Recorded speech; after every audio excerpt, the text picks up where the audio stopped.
Welcome to V V lifestyle. இன்றைக்கி இந்த வீடியோவில் என்ன பார்க்க போகிறோம் அப்படின்னா, ரேஷன் கடை துவரம் பருப்பை வச்சு ஒரு சுவையான டிஷ் எப்படி செய்யலாம் அப்படிங்கிறத பார்க்க போகிறோம். வாங்க அதுக்கு என்னென்ன தேவைன்னு பார்க்கலாம். 300 கிராம் அரிசியும் அதுக்கப்புறம் அதில் வந்து அரை டம்ளர் அளவுக்கு ரேஷன் பருப்பும் போட்டு நான் ஊற வச்சு வச்சுருக்கோம். அது கூட அதுக்கப்புறம் வந்து தேவையான பொருள் என்னென்னா, தக்காளி பழம் 2, கொத்தமல்லி தலையும் புதினா தலையும் ரெண்டும் சேர்ந்து ஒரு கைப்பிடி அளவு சுத்தம் பண்ணி வச்சுருக்கோம். கேரட் ஒரு 2 கேரட், பீன்ஸ் 4 பீன்ஸு, மரச்செக்கு நல்லெண்ணெய், 2 கைப்பிடி அளவு வந்து தோல் நீக்காததுக்கு முன்னாடி சின்ன வெங்காயத்தை எடுத்து க்ளீன் பண்ணி வச்சுருக்கோம். 10 குண்டு வரமிளகாய், 1 டீஸ்பூன் சீரகம், 1 டீஸ்பூன் சோம்பு, அது கூட பட்டை சிறிதளவு, ஒரு 20 to 25 மிளகு. இஞ்சி பூண்டு வந்து பேஸ்ட்டாக இருந்ததுனால நான் உங்களுக்கு 1 டேபிள் ஸ்பூன் எடுத்துக்கிட்டேன். இல்லை அப்படின்னா நீங்கள் இதில் பூண்டு ஒரு 10 பூண்டும் இஞ்சி கொஞ்சமும் எடுத்து இதில் போட்டுக்கோங்க. அது கூட நெய், நாங்களாம் வீட்டில் உருக்குன பசுமாட்டு நெய், இவ்வளோதாங்க. இதை வச்சுட்டு எப்படி செய்யலான்னு பார்க்கலாம். இப்போ இப்படி தான் அரிசி வந்து நம்ம நார்மலாக சாப்பாட்டுக்கு யூஸ் பண்ணுற அரிசி தான். அது கூட இந்த ரேஷன் துவரம்பருப்பையும் போட்டு இப்போ ஒரு 1/4 மணி நேரமாக ஊற வச்சுருக்கோம். இதில் இந்த மாதிரி துவரம்பருப்புலேருந்து இதெல்லாம் வரும். ஸோ அதனால் நல்லா ஒரு 4-5 டைம் கழிஞ்சுக்கோங்க தண்ணியை. இதுக்கப்புறம் எப்படி செய்யலான்னு பார்க்கலாம். இந்த தட்டில் எடுத்து வச்சுருக்கிற எல்லாத்தையுமே சின்ன வெங்காயம், வரமிளகாய், சீரகம், சோம்பு, பட்டை, மிளகு இது எல்லாத்தையும் மிக்சியில் போட்டு நல்லா பேஸ்ட்டாக அரைச்சிக்கலாம். அரைச்சிட்டு வந்துட்டு உங்களுக்கு செய்கிறத காமிக்கிறேன். குக்கரை இந்த மாதிரி அடுப்பில் வச்சுக்கோங்க. நல்லா ஹீட் ஆனோன்னையும் 1 டேபிள் ஸ்பூன் அளவுக்கு நெய் ஊற்றிக்கலாம். அதுக்கப்புறம் 1 டேபிள் ஸ்பூன் அளவுக்கு நல்லெண்ணெய் ஊற்றிக்கலாம். நீங்கள் நல்லெண்ணெய்க்கு பதிலாக கடலெண்ணெய் யூஸ் பண்ணுறதுனால யூஸ் பண்ணிக்கோங்க. நல்லெண்ணெய் கொஞ்சம் டேஸ்ட்டாக இருக்கும்.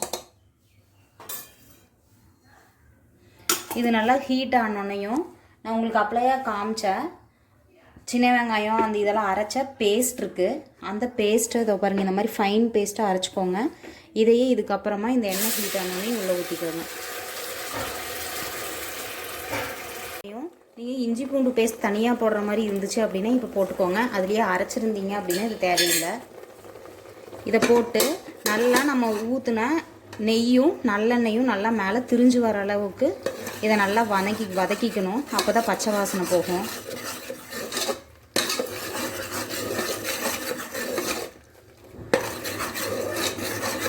அடுப்பு சிம்மில் வச்சுக்கோங்க. அப்போ தான் அடி பிடிக்காது. தண்ணியெல்லாம் எதுவுமே சேர்த்த வேண்டாம். அந்த எண்ணெயிலையும் நெய்யிலையுமே இந்த பேஸ்ட்டு ஃபுல்லாக நல்லா வதங்கி வரணும். பாருங்கள், இந்த அளவுக்கு நல்லா வதங்கினதுக்கப்புறமா அடுத்தது மஞ்சத்தூள் 1 ஸ்பூன் போட்டுக்கலாம்.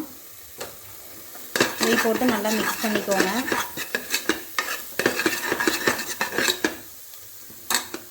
உங்களுக்கு காரம் பத்தாது அப்படின்னா இந்த ஸ்டேஜில் வந்து நீங்கள் என்ன மசாலா தூள் போடணுமோ அதெல்லாம் போட்டுக்கோங்க.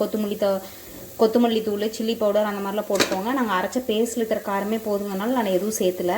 இதை போட்டதுக்கப்புறமா புதினாவும் கொத்தமல்லி தலையும் எடுத்து வச்சுருக்கிறத போட்டுக்கலாம். இது எல்லாம் நல்லா சுருண்டு வர வரைக்கும் வதக்கிக்கலாம். அளவு சுருண்டோன்னையும் கேரட் பீன்ஸ் கட் பண்ணி வச்சுருக்கிறத சேர்த்திக்கோங்க. இது கேரட் பீன்ஸ் மட்டும்தான் போடணுன்ட்டு இல்லை. நீங்கள் இது கூட என்னென்ன காய்கறி உங்களுக்கு வேணுமோ அது எல்லாமே போட்டுக்கலாம். உருளைக்கிழங்கு போட்டுக்கலாம், காலிஃப்ளவர் போட்டுக்கலாம், அந்த மாதிரி போட்டுக்கோங்க. நான் இன்னைக்கு கேரட் பீன்ஸ் மட்டும் போடுறேன்.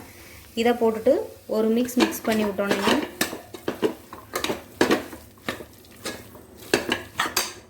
அரிஞ்சு வச்சுருக்கிற தக்காளி உள்ளே போட்டுக்கலாம். போட்டுட்டு இதுக்கு தேவையான அளவு உப்பு போட்டுக்கோங்க.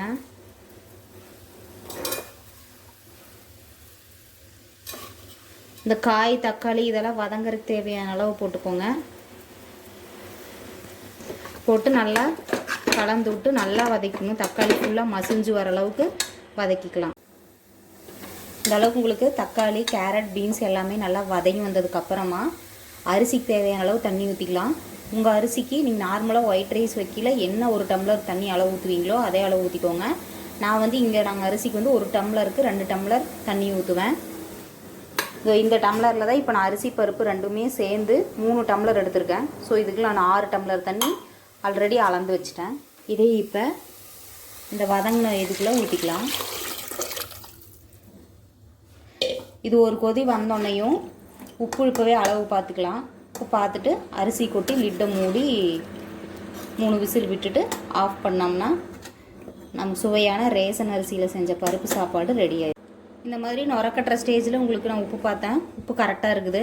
ஸோ நான் எடுத்து வச்சுருக்கிற அரிசியையும் பருப்பையும் இந்த மாதிரி தண்ணி நல்லா கழிஞ்சிட்டு இதை உள்ளே போட்டுட்டு விசிலோட போகிறோம். உங்களுக்கு கரெக்டான இது அளவு நான் அப்படியே சொல்லலை, இப்போ நான் சொல்கிறேன். 2.5 டம்ளர் நான் வந்து காமிச்ச டம்ளரில் 2.5 டம்ளர் அரிசி எடுத்திருக்கேன், அதுலேயே 1/2 டம்ளர் பருப்பு எடுத்திருக்கேன். மொத்தமாக தான் 3 டம்ளர். இங்கே இது 1.5க்கு 1.5 அந்த மாதிரி அளவு நினச்சிக்க வேணாம். 2.5 டம்ளர் அரிசி 1/2 டம்ளர் பருப்பு, இதுதான் அளவு. இப்போ அதுங்க நல்லா பபிள்ஸ் வர ஆரம்பிச்சிச்சு. இந்த ஸ்டேஜில் நம்ம எடுத்து வச்சுருக்கிற அரிசியும் பருப்பையும் கொட்டிக்கலாம். அரிசியும் பருப்பையும் கொட்டியாச்சு. இப்போ குக்கரோட லிட்டை க்ளோஸ் பண்ணிட்டு 2 விசில் விட்டு ஆஃப் பண்ணிட்டு விசில் அடங்கினோடனே உங்களுக்கு ஓப்பன் பண்ணி காமிக்கிறேன். விசில் அடங்கினோடனையும் ஓப்பன் பண்ணால் இந்த மாதிரி தான் எல்லாம் மேலே நிற்கும். இதை நம்ம நல்லா மிக்ஸ் பண்ணி விட்டுட்டு இது பண்ணோம்னா நம்ம பருப்பு சாதம் ரெடி ஆயிடும். பாருங்கள், சூப்பராக உதிரி உதிரியாக ரெடி ஆகிருக்கும். நல்லா டேஸ்ட்டாக இருக்கும். நீங்களும் ட்ரை பண்ணி பார்த்துட்டு கமெண்ட் பாக்ஸில் டேஸ்ட் எப்படி இருந்துச்சுன்னு மென்ஷன் பண்ணுங்கள். எங்கள் வீடியோ முதன்முறையாக பார்க்குறவங்களா இருந்தால் எங்கள் சேனலை சப்ஸ்கிரைப் பண்ணுங்கள், லைக் பண்ணுங்கள், ஷேர் பண்ணுங்கள். தேங்க்ஸ் ஃபார் வாட்சிங்.